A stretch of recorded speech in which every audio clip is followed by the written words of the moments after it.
dunia material. Semua nih, ini dari sini agak ke atas Pak Bu. Maleh.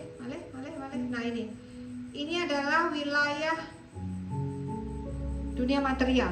Apa yang disebut dunia material? Ada yang bisa jawab? Apa yang disebut dunia material? Mama Gauri? Mata Ciriani? Oke. Ya, kenapa alam semesta? Apa yang terjadi dengan alam semesta? Bagaimana kondisinya alam semesta ini?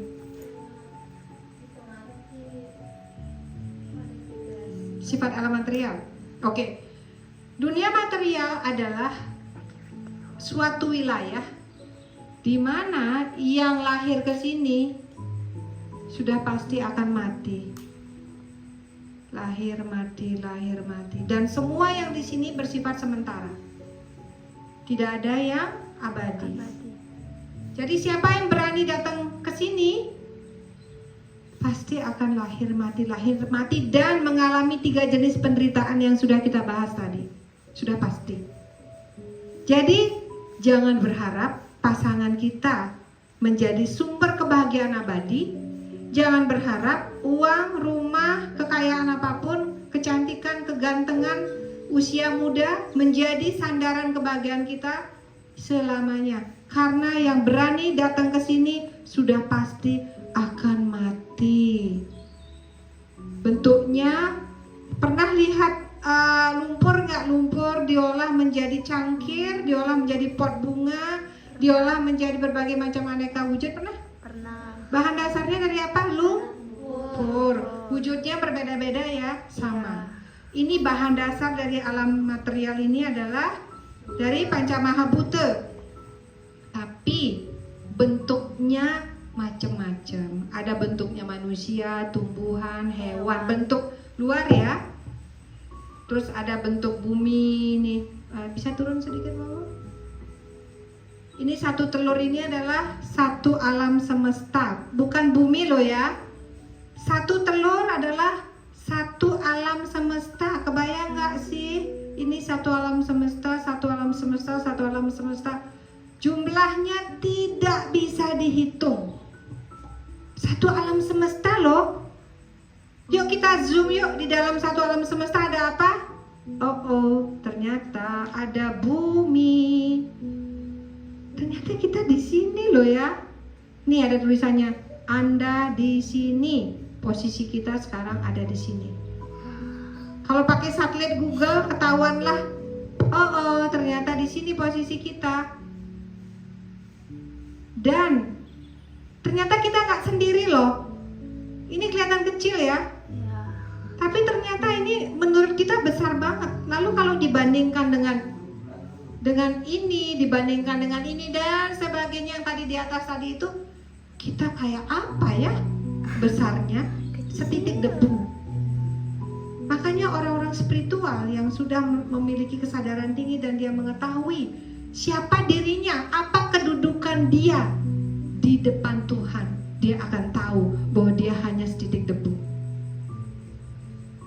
Karena kita lihat di sini Google Map-nya, kita lihat petanya, kita akan shock ngeliatin, ternyata kita hanya di sini, bumi ini kelihatan kecil, dan ternyata di atas bumi ini ada alam-alam lain loh. Yaitu di sini ada dunianya para raksasa dan hantu, yaitu di Buarloka. Tuh. Ini di atasnya ini ada alamnya Buarloka, yaitu alam para raksasa dan hantu. Di atasnya ada lagi Swargaloka dengan kepala negaranya Indra, Dewa Indra, presidennya dari surga. Nih lihat, di sini di alamnya, di atas Buarloka. Di sini ada 33 juta para dewa di sini penghuninya. Kemudian di atasnya ada Maharloka. Maharloka tuh alamnya siapa sih Prabu? Nanti kita cari informasinya ya, detail ya. Para pertapa yang sudah maju ya, yang dia bertapa dengan penuh penderitaan, dia bertapa, nggak makan, nggak tidur, nggak bla bla bla bla. Kalau dia memang maju, dia nyampainya ke sini. Terus di atasnya lagi ada Janaloka, yaitu tempat tinggalnya 7 resi agung di sini. Jadi kalau manusia-manusia yang hebat, dia bertapa dan sebagainya, lalu dia mencapai kesaktian tertentu, dia akan mencapai kesucian tertentu, dia sampai sini. Di bawah, di atasnya Tapoloka ya, Bro ya. Tapoloka ini tempatnya siapa ya? Siapa? Oh, para yogi. Para yogi itu juga ya para semacam pertapa yang dia melakukan semacam latihan-latihan spiritual. Paling tinggi lah dia nyampe di sini. Nah, di atas ini adalah Satyaloka. Ini adalah tempat tinggalnya Dewa Brahma. Lihat. Dewa Brahma yang berkepala 4. Jadi satu telur alam semesta ini itu dipimpin oleh Dewa Brahma. Di sini juga sama, kalau di Zoom isinya juga gini, cuman bedanya apa? Bedanya Dewa Brahmanya kepalanya ada 9, ada 18, macam-macam. Nih lihat, ada berapa alam semesta, enggak terkira jumlahnya, dan Dewa Brahma yang di situ kepalanya juga lain-lain jumlahnya. Jadi Dewa Brahma yang tempat kita sekarang tinggal, ini yang kepala 4 kita tinggalnya di sini. Jadi kita udah tahu ya posisi kita masih di sini loh. Nah, ini yang di bawah-bawah ini adalah ada alamnya para leluhur ya, Prabu ya? Mana itu ya? Pitraloka itu di mana ya? Ada di sini Pitraloka. Oh, ini Burloka ya? Paling bawah ya? Oh, ini. Sorry. Ini Patala, Prabu. Pitraloka ini. Ini Pitraloka, tempatnya para leluhur. Di sini dia masa transisi sebelum dia mengambil sebuah kelahiran kembali. Ini adalah alam-alam neraka. Jadi kita udah tahu di mana posisi tempat leluhur kita berada. Dan ini adalah alam-alam tingkatan-tingkatan neraka. Ini bumi, ini di bawahnya. Dan ini satu telur alam semesta ini penguasanya adalah Sri Garbo Dakasai Mahawisnu. Nanti belakangan kita jelaskan siapa beliau. Ini dengan sakti beliau, Dewi Laksmi. Inilah yang menguasai semua telur-telur ini. Beliau ada juga di sini. Kalau beliau nggak ada, ini nggak hidup nih telurnya nih. Jadi kalau kita sangat dermawan, sangat murah hati, suka memberi dan sebagainya, pokoknya kita jadi orang baik lah, sempurna. Maka kita paling banter, kita berada di alam-alam ini. Tapi kita akan lahir kembali ke sini.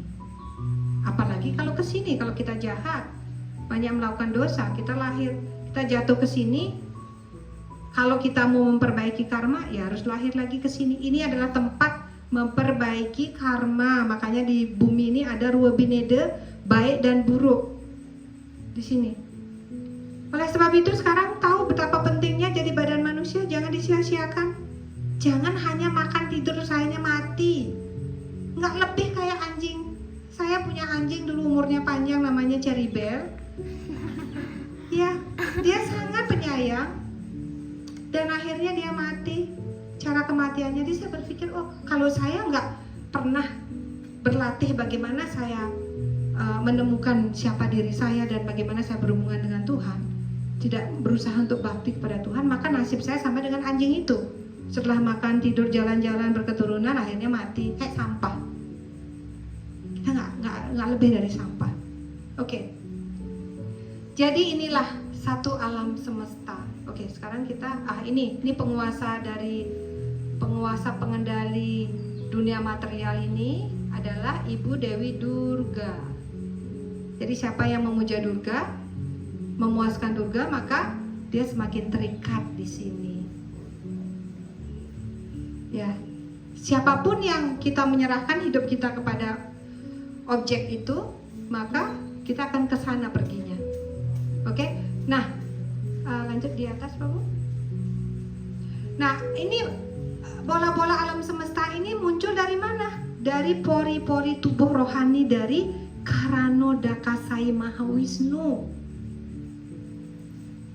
Ini siapa? Nanti kita bahas ya. Nanti kita ini aja pendahuluan biar kita tahu dulu posisi kita di mana kalau di screening sama Google-nya alam semesta. Oke. Nah, sekarang ini ada perbatasan. di perbatasan antara wilayah dunia material yang bersifat sementara, yang penuh dengan penderitaan, yang tidak abadi, yang selalu ada 3 jenis penderitaan, dan selalu ada kelahiran, usia tua, penyakit dan kematian tuh di sini wilayahnya. Jangan berpikir kita harus bebas dari sini kalau kita sudah berani datang ke sini. Di antara ini sama ini ada namanya wilayah perbatasan. Pernah nggak perbatasan Karangasem sama Buleleng? Pernah ke sana? Ya, ada perbatasannya ya. Ternyata alam semesta juga ada perbatasannya loh. Dan ada penjaganya loh. Siapa di situ yang berkuasa? Sadasiwa. Ada yang disebut sebagai Kailas. Ini adalah wilayah beliau. Sadasiwa. Kemudian, oke, kita kalau di Bali yang Amor dengan Cintia yang dimaksud ini nah Brahmajyoti, menyatu dengan cahaya Tuhan. Ini cahaya ini dan ya nanti karena belum nyampe ke atas. Ya, oke, sekarang kita ke atas. Kita ke atas. Nah, ini kan penjaganya Sadasiwa nih. Nah, lalu di atas nih apa sih? Ini adalah wilayah alam-alam rohani. Ini alam rahasia. Kalau orang tidak berusaha belajar tentang pengetahuan di sini, maka dia hanya akan muter-muter yang tadi itu alam yang lahir mati di situ aja. Di situ aja. Oke. Kalau pelajaran kita catur weda itu sama weda, yajur weda, atarwa weda, itu adalah wilayah untuk di sini aja. Sesakti apapun orang, kalau dia tidak mengenal ini, dia akan pasti lahir mati di sini. Oke, ini adalah wilayah tempat tinggalnya Tuhan. Kita sering mendengar Tuhan itu 2 apa 1 ya? Tuhan yang Maha Esa. 1 ya?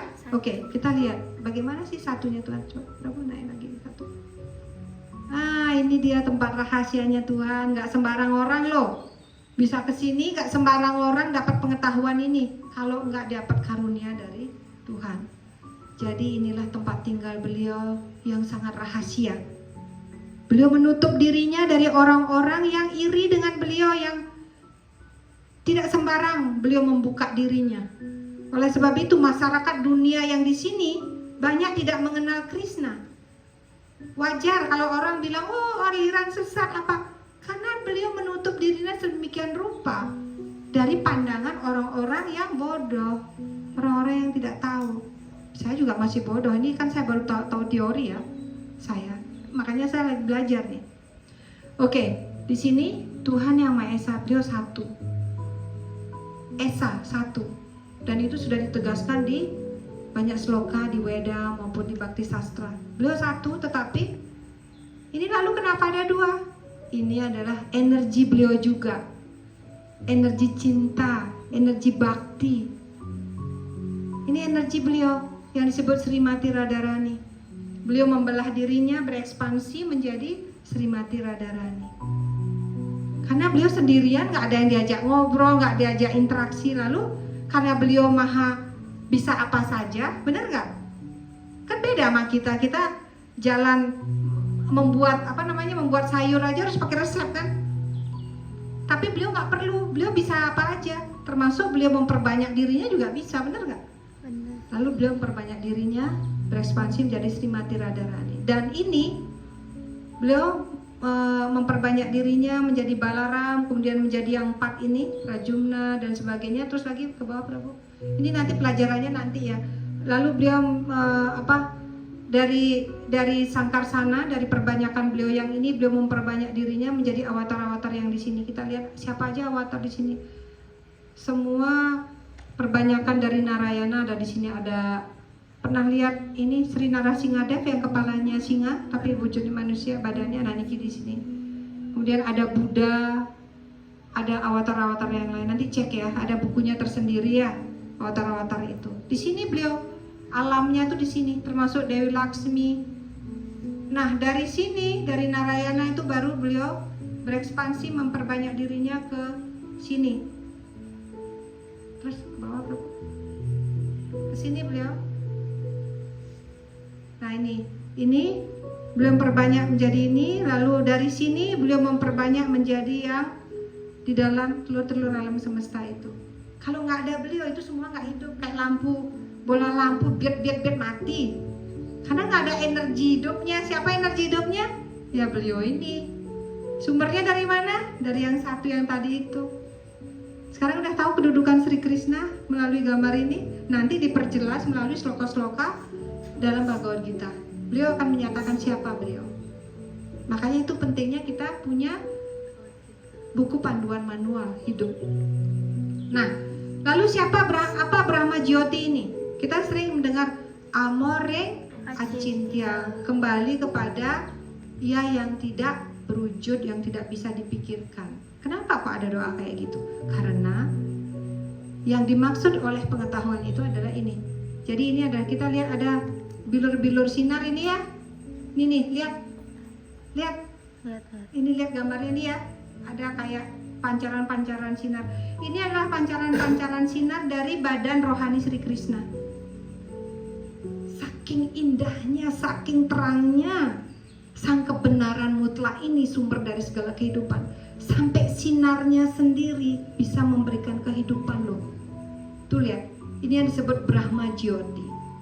Dari situlah berasal doa Amore Acintya.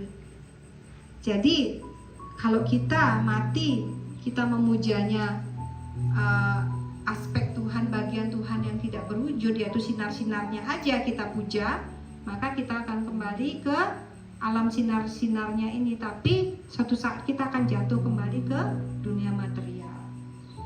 Dari mana informasi itu? Ada di kitab suci. Saya hanya menyampaikan apa yang di kitab suci, bukan saya ngarang. Nggak boleh kita ngarang-ngarang. Sama dengan pakai mesin, masa kita mesinnya bilang keretang ke kanan, kita keret ke kiri karena menurut kita enakan keret ke kiri. Benar nggak?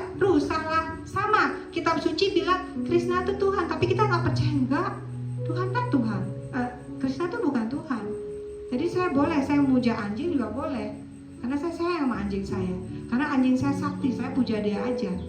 Rusaklah hidup kita sebagai manusia, benar nggak? Sama dengan mesin cuci itu.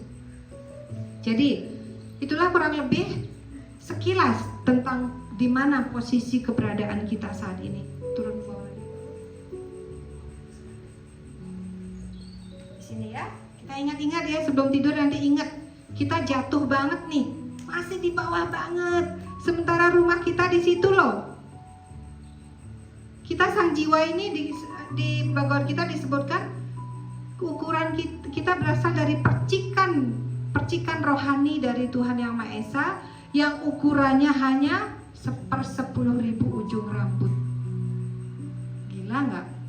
Kita itu mau yang paling gendut sampai yang paling kurus, asli ukurannya dia hanya 1/10.000 ujung rambut. Sekarang coba diambil satu ujung rambut, coba silakan dibagi 10.000. Segitulah ukuran kita. Layak nggak kita sombong? Tidak. Nyomong-nyomongin kekayaan, nyomong-nyomongin kegantengan, kecantikan, kepintaran, ujung-ujungnya juga hanya debu, hanya 1/10.000 ujung rambut. Ternyata ukuran kita. Ampeng angin sedikit sudah kemana keadaan ya. Jadi itulah kita.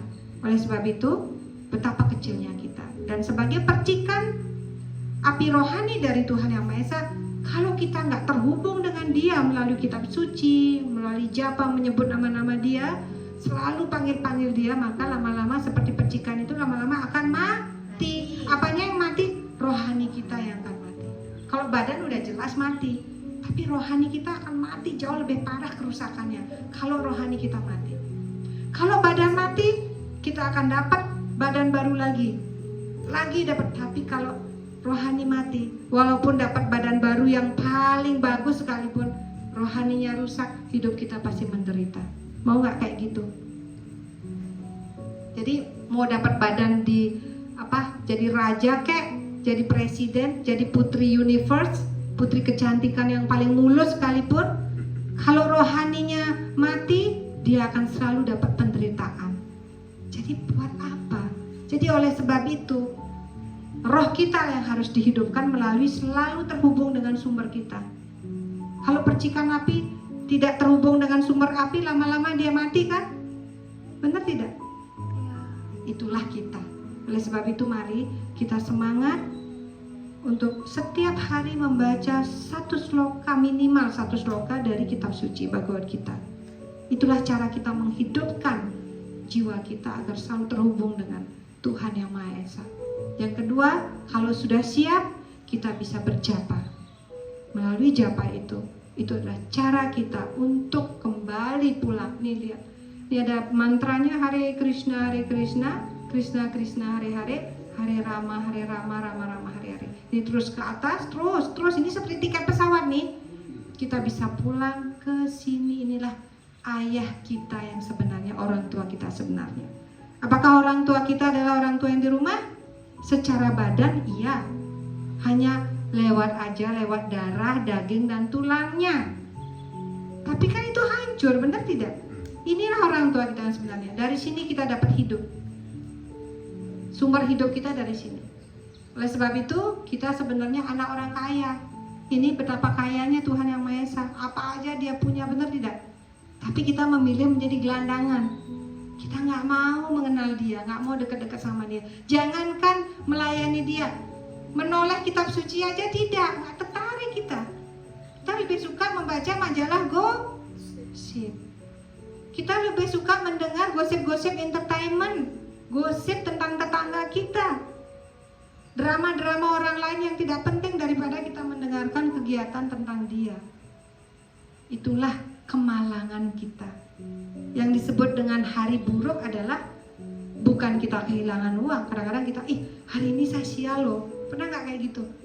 Kita sering bilang gitu, tapi hari ini saya sial, saya uangnya hilang, motor saya kempes. Tapi sebenarnya hari yang paling sial adalah ketika kita tidak pernah mengingat Tuhan. Itulah hari yang paling sial. Ya, mungkin itu saja. Ada pertanyaan? Kita udah jam berapa? Habis ini kita ngobrol-ngobrol santai lalu kita makan ya. Ada pertanyaan? Ibu Gauri? Mbak Koma? Prabu? Benten pertanyaan? Sampun? Siva? Nggak ada? Adek? Ada pertanyaan? Nggak? Caca? Kana di mana ya? Oh, dia tidur ternyata. Oke.